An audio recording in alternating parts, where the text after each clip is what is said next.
If you're a US citizen or green card holder and you applied for residency status for your brother or sister or adult children, what's the process? What happens next? And how long is it?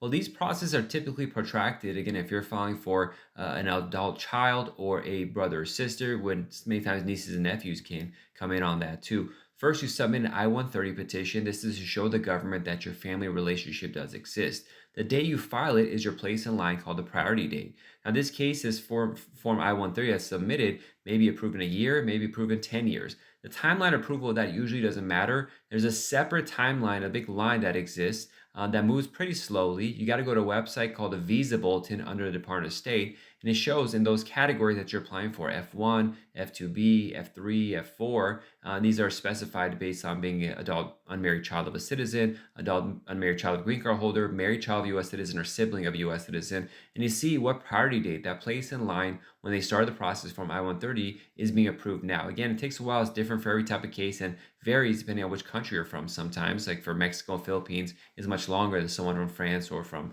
Germany or even many countries in Africa or in South America.